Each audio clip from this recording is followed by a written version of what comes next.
Okay, good afternoon. So we're going to have a bit of a chat about the technologies we see as being involved in DevOps on the Windows platform. My job, as much as anything, is as much as I love talking about the technology, I'm going to try and keep my mouth shut and stop these guys from talking too much. So we all come from different backgrounds. So I think if we just start off with some quick introductions, starting with Richard. Hi, I'm Richard Fennell. I'm the engineering director of Black Marble. We're a Microsoft Gold partner based up in Yorkshire. We're a software dev shop, fundamentally. I spend most of my time doing ALM consultancy. Well, I'd say DevOps now, because ALM's old hat, and it's all DevOps now, isn't it? But I spend most of my time working with TFS, VSTS, and other build, source code management, and deployment automation. Thank you. Hi, my name's Elton. Oh, that's loud, isn't it? Trying to stand over there. I'm a software architect and a freelance and a MVP and a Docker captain. I've just come off a fairly large IoT project that was dealing with Android devices, so working for a company who we've got about almost 2 million out there, and I was building the back-end services and also the kind of analytics. So there's a whole bunch of, it was a very small team which was using DevOps practices a couple of years ago, doing really good stuff right from the outset, and lastly kind of moving into how can we break up the stuff we spent so much time crafting into much smaller pieces that we could run in containers. I'm Ed Wilson. I'm the Microsoft scripting guy, and I write the Hey Scripting Guy blog, the OMS team blog, work with PowerShell and the OMS team. And I'm Ryan Yates. I'm one of the newly minted MVPs, as they say, from April this year. I run and coordinate here in the UK the PowerShell user groups. So most people do know me from PowerShell, but I'm actually a SharePoint guy from past history. So everybody that's been beating on SharePoint today, yeah, I know your pain. I've dealt with it a lot. I'm glad to get out of it, to be honest. Okay, cheers, guys. I should also probably introduce myself. I forget that not everybody's met before. I'm Marcus Robinson, technical evangelist at Microsoft in the UK, and I sort of travel the country talking at events about DevOps. So if we start with you, Richard, sort of what tooling do you use in your day-to-day life, and how has that changed as you've started to adopt DevOps, a DevOps-focused culture? Or it's something you've been doing for probably a lot longer? Yeah, it's something we've been doing, but the tools have changed. As I said, we're very much a Microsoft shop, and we've bought into TFS. I've been working with TFS since it came out in 2005, and it's a very different product now. So I'm working with that and VSTS. So that's the tooling chain at the core of our system. So we're using source control, and that can be Git inside TFS, or it can be TFVC. I don't care at that point. It's source control. We're using build. Now, the new build system in TFS, the vNext one, is nice and easy to configure. The older ones were less nice, more troublesome. But we're now using the new building infrastructure that's in there. So we're using that to build our products, whether it be source code that we're compiling or taking scripts and validating them with lint products and all of those sorts of things. And for me, the talk in the sessions this morning was about how source control is really important to bring in. I've always looked at the build is the key heartbeat to a project, and I come from a software testing background. So we've been looking at every time somebody checks in, we want to build and validate that thing, whatever that means. It might mean compile, it might mean unit tests, it might mean just to check it for syntax. But then we take the output of that build, and the stuff that we've been using recently is the new release stuff inside VSTS, which is the same technology effectively as the build stuff, because all it does is run a script.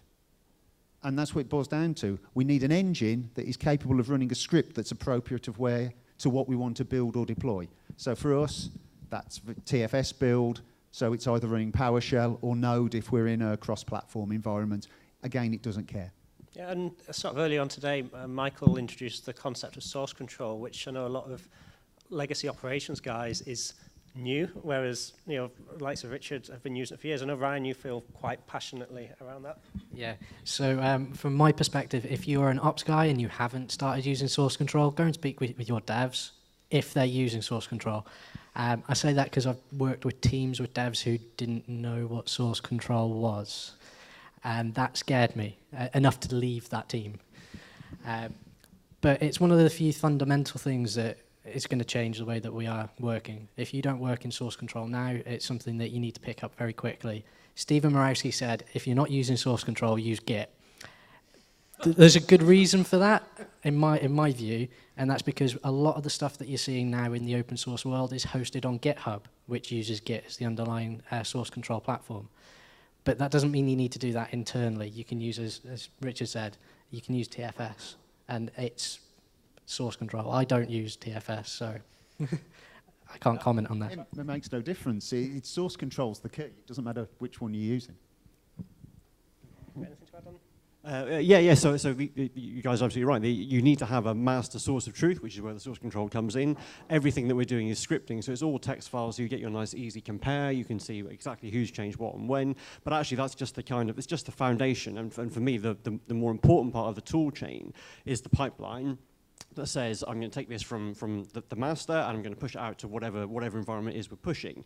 I'm kind of a little bit more on the cross-platform side, so we tend to use things like Jenkins, but again, we're just using that as the coordinator, and we're plugging in scripts, we're plugging in PowerShell, and whatever's appropriate. So if we're doing a deployment to Azure, then we'll have a whole bunch of PowerShell scripts. We'll use Jenkins to set up the right ones.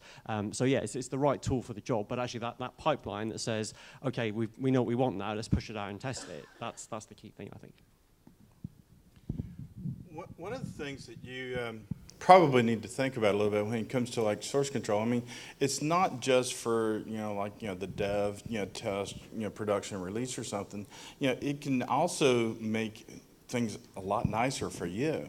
I mean, so I'm sure that everyone in this room has had the experience of writing a piece of code that was perfectly fine, perfectly working, good code, and then you needed to add some additional functionality to it, and then all of a sudden, dude, it's messed up completely. I actually, this was like really brought home to me. I was writing my my PowerShell resource guide book. This is like a number of years ago. It was like on PowerShell 1, and we were in Regensburg, Germany, and we were taking the train to Hamburg. That's a 5-hour trip. Shortly after we left the train station in Regensburg, I inadvertently introduced an error into this 400 and some line long script. I didn't find the error until we're pulling into Hamburg.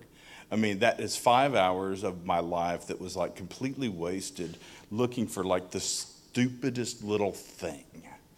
So if I had been using source control, and it doesn't have to be anything big, expensive, or fancy. I mean, there are lots and lots and lots of source control stuff out there. And some of them are like even ridiculously easy to use. And so if I've been using even the most rudimentary thing, I would have easily just said, okay, well, this version didn't work. Let me discard it, and go back to my last known good working script. So this is something that's like, kind of like flossing your teeth. I mean, you need to do it. Everybody knows you need to do it. It's just you need to get into the habit. Hopefully we all get the message. Yeah. If you're not doing it, do it. It's a safety net.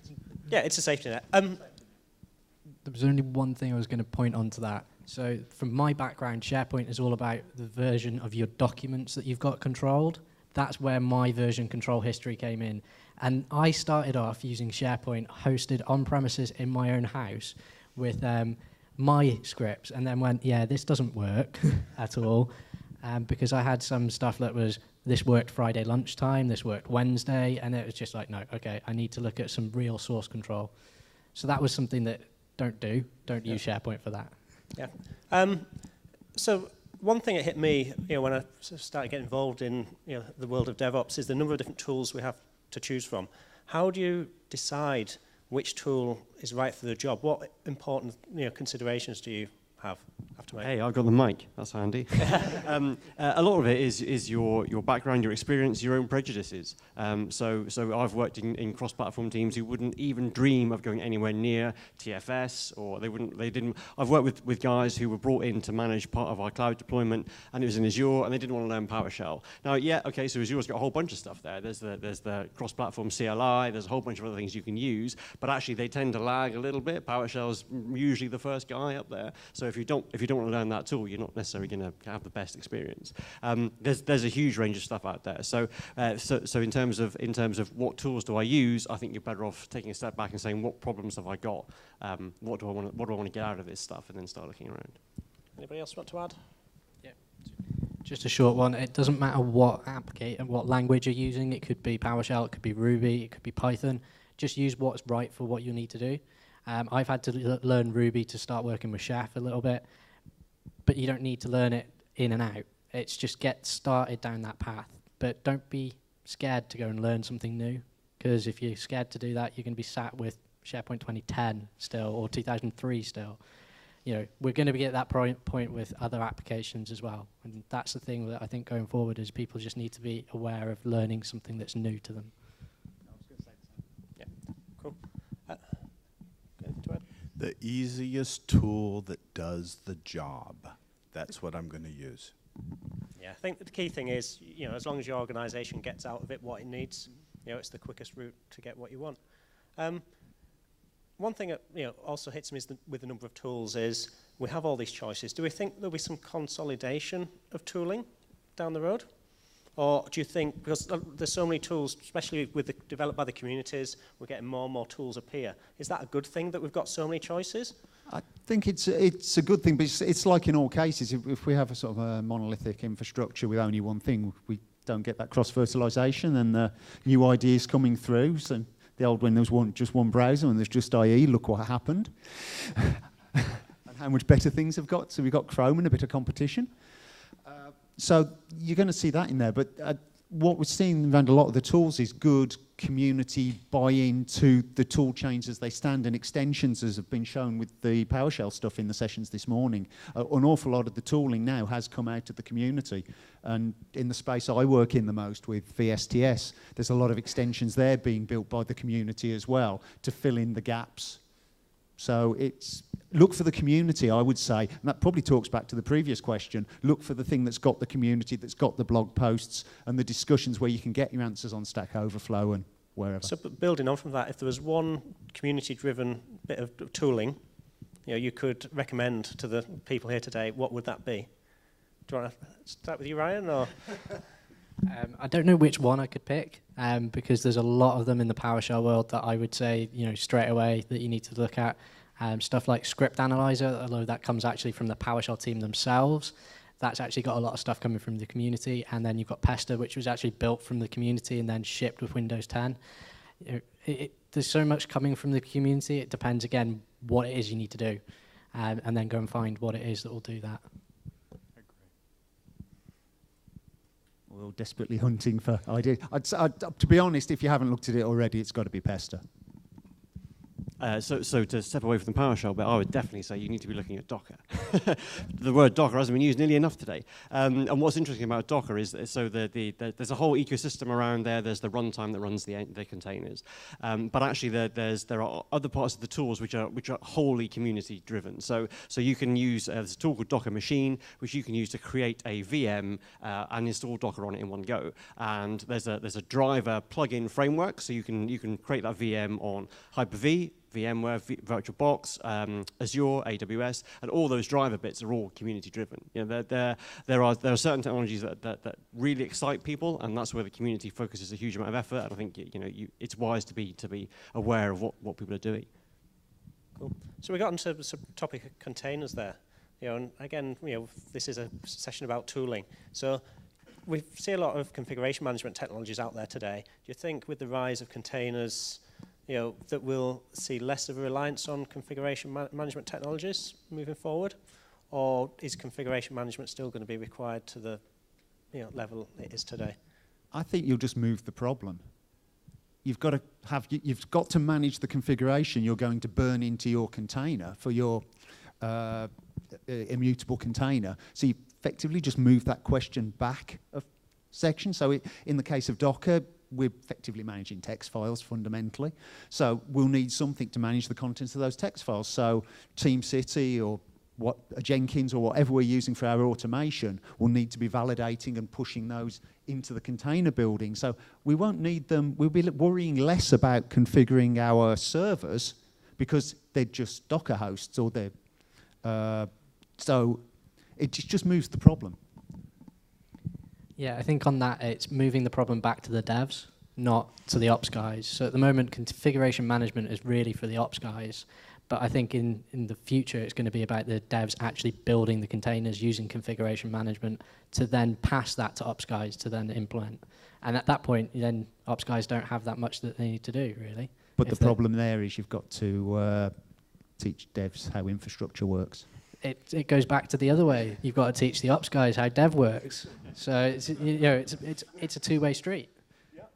But but the one thing about that actually, which in the case of containers, is actually some of the infrastructure goes away. So you're working in a world of a virtual network where you define what your containers, what images they're going to run from, and then you just give them a name, and then actually you don't really care about things like IP addresses and what host they're running on, because each container knows about itself by its name in a virtual network. So you can kind of abstract away some of that infrastructure concern.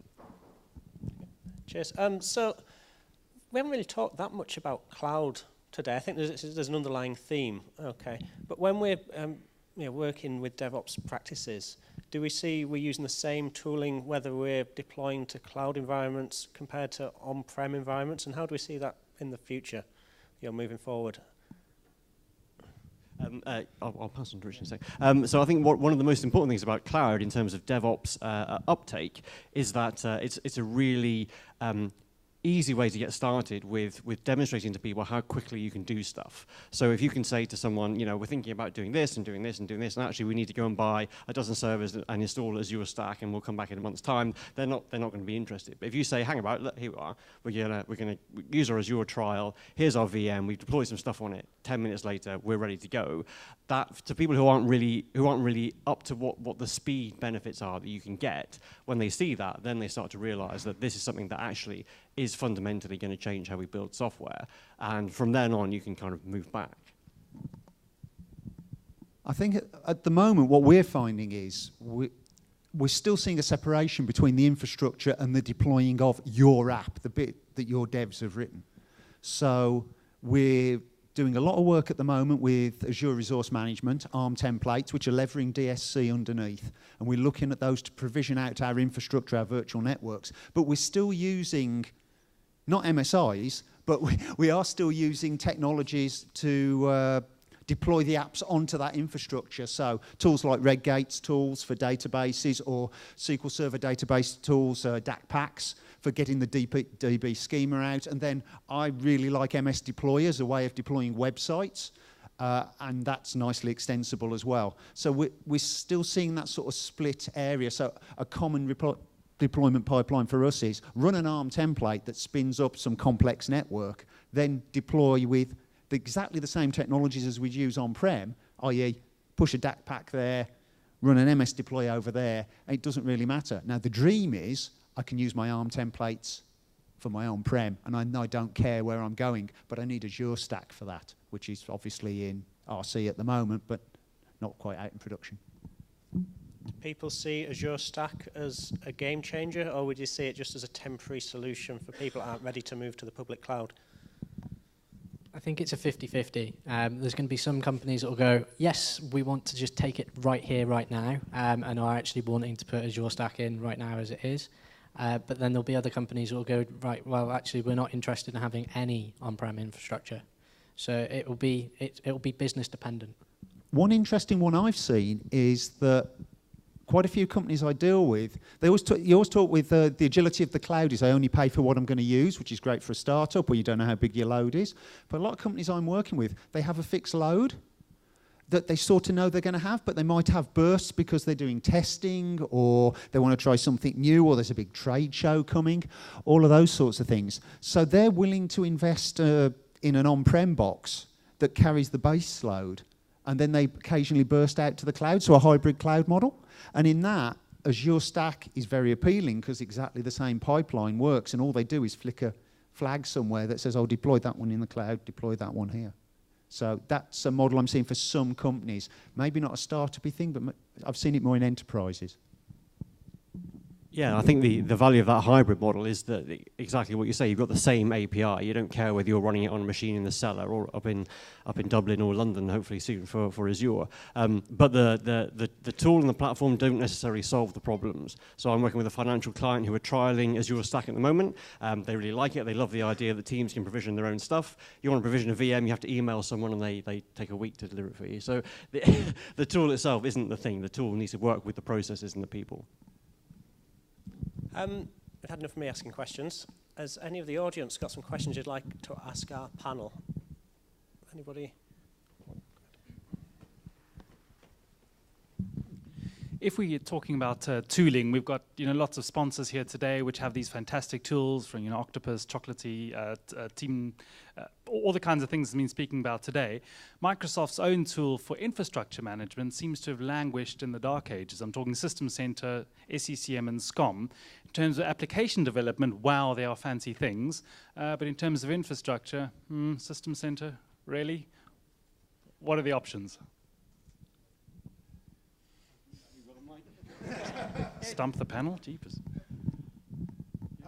I'm not sure that I would say that like System Center's languished. I mean, we've just got 2016 that's coming out. It's pretty cool stuff, and I know we've got lots and lots of customers that are using System Center.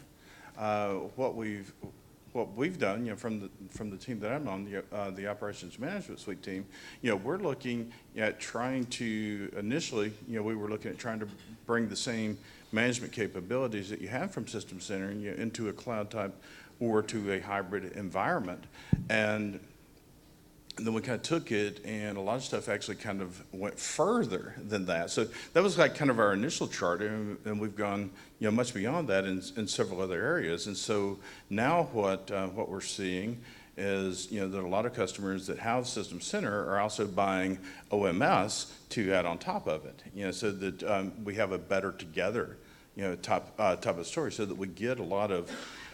With OMS, which, as I was mentioning earlier, we're doing like, continuous release. So when you pair up, with System Center and OMS together, then you've got that stable, System Center, but then you've also got, OMS, that's bringing in new capabilities, constantly, so that you can keep up with the dynamically changing environment, that we see. What's going to happen beyond that? Dude, I don't know. Yeah. And if I did, I couldn't tell you. I was going to say, as time moves on, it'll be interesting, if people start adopting Azure Stack, what role does the System Center suite, play in that? That was the comment I was thinking, that we're starting to see that's the future. I think some of my customers are looking towards that. Well, can I do this with Azure Stack and link it to the way we're handling things in Azure? System Center has its place, but it's not necessarily the place that this community and the sort of subjects we're talking about today, I don't feel it's focused particularly there. And I've certainly had customers who've had ideas to do the type of things we've been seeing today and thought about it with System Center and then backed off and just gone, oh, it's just too hard. It's not going to work. But those same projects are being kicked off now with Azure Stack and ARM. I've found ARM has been the big enabler for kick-starting this. So the only thing I'd say on System Center is that they're actually adopting a better release pipeline for themselves. So there's a lot more coming out in the on-premise System Center in comparison to the last couple of releases. So it's something to look for and look at, but I'm not a System Center guy, so I can't say anything further than what I've seen out there in the public. I was a System Center guy. Yeah. Any more questions? What do you want to ask? So out of WinOps sort of today so far, what is the sort of most interesting discussion that you've had today around how you carry out DevOps practices within your organization? So for me, the Mike Green's session about DevOps was the best discussion of the topic that I've heard. So I've seen lots of people go off on bizarre tangents. The idea of DevOps is that we're going to teach our ops people to code, or we're going to get rid of all our ops people. And actually, there's fundamental misunderstanding out there, which is fairly widespread. And I think Mike's session was a really clear-cut understanding of what it's about, what it does for you, and how you approach it. So I think that was a great session. Yeah, I'd also like to say, I liked Mike's section, particularly when he was talking, mentioning, that if you're looking for a new skill that you want to learn, Pester's it. Yeah, and I thought that was a really nice, very clear discussion. I thought it was great. I tweeted his comment where he said, "Your peers do not read your reports as closely as they read Facebook." I think that's the best comment from the whole conference so far. Actually, I was just sitting in the session just before this one in here, Gal's session, and it was interesting to see. We've been talking about the whole journey, and Michael was talking about the moving through and source code and build and test and all of those, and it's all good stuff. But it was interesting to see Gal was talking about the pets and cattle, which we've all talked about, but moving it onto chickens, and then that whole point about moving to containers. So we used to handcraft things. Then we try and automate things, as we've been discussing before, but now we're starting to talk about containerization, smaller units, far easier to replace.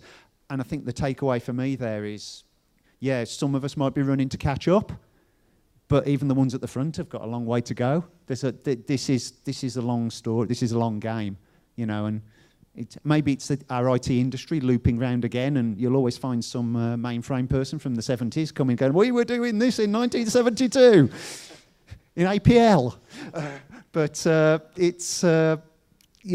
think it's showing us that we've all got stuff we can move through and carry on learning. Yeah, and I think one of the things that for me from just WinOps as a conference is that there's that much change happening within all of the technology spaces. Don't try and keep up with everything. Keep up with what's close to you, but keep an eye on stuff that's happening outside of what is your core, because that's where you can have the little bits of fun. Go and do something that you wouldn't normally do at the weekend.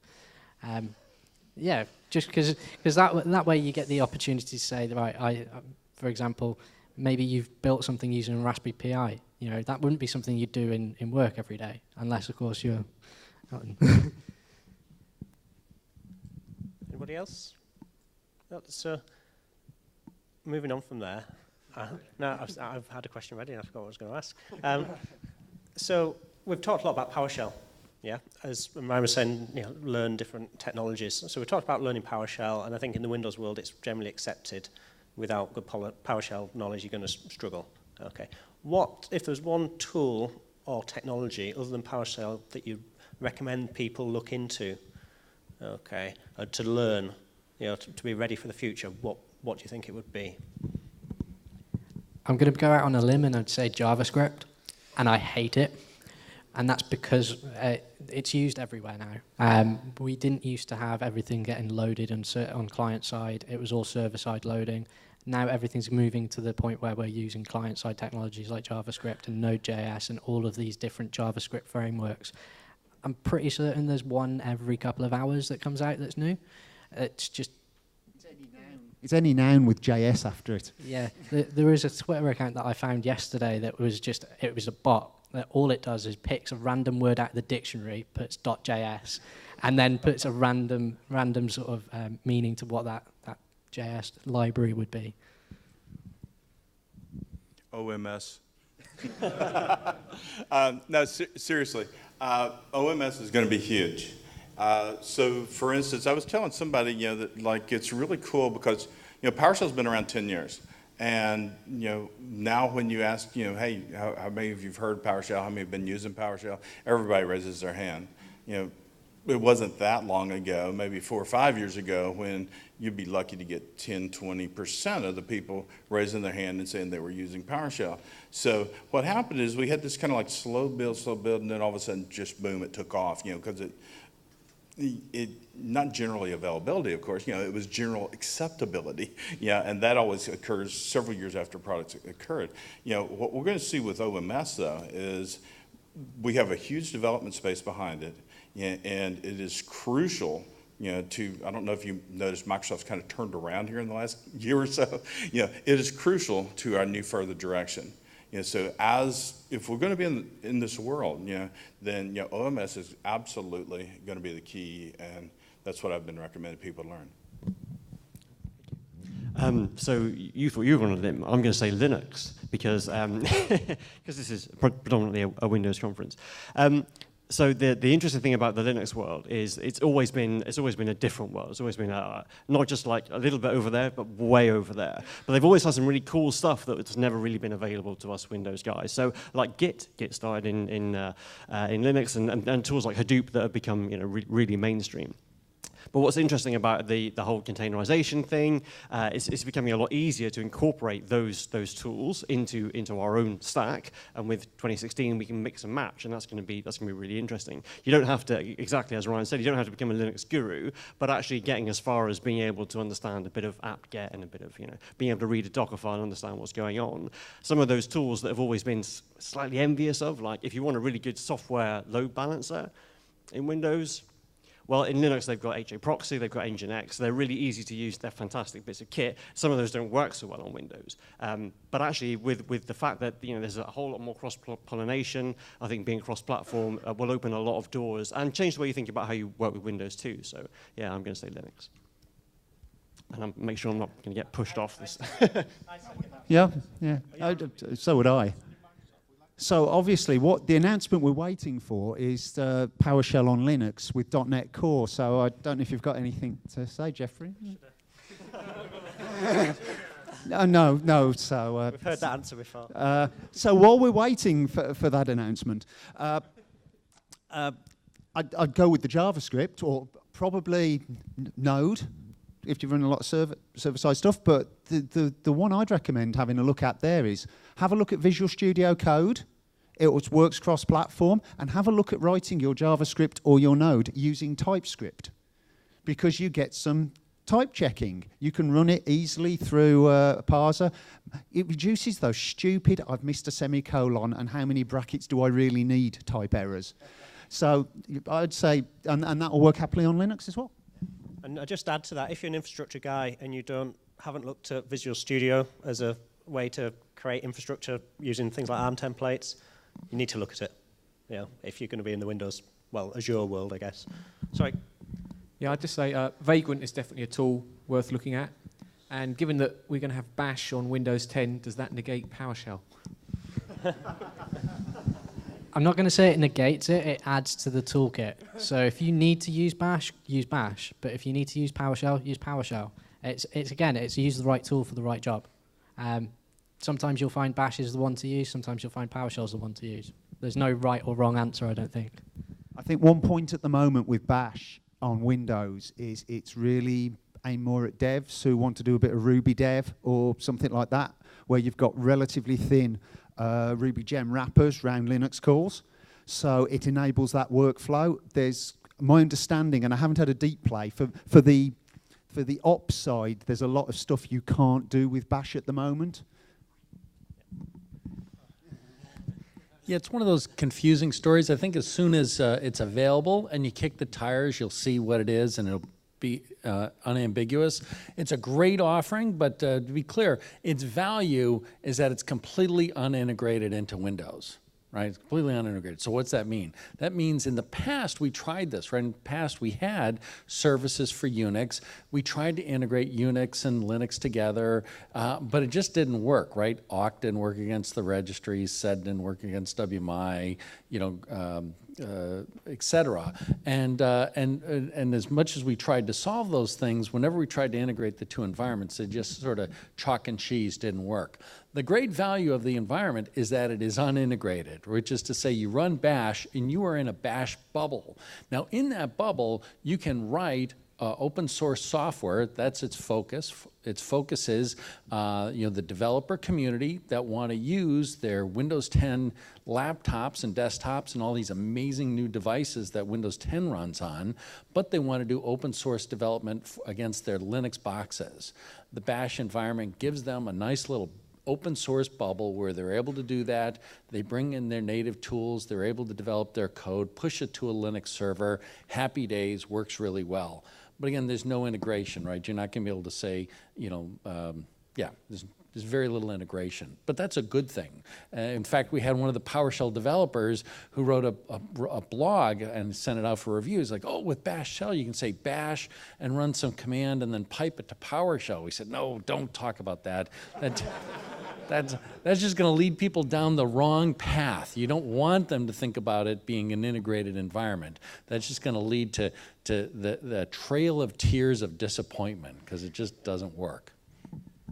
Thank you. I think on that note, unless anybody else has any questions, it's time for a coffee break. So thanks very much.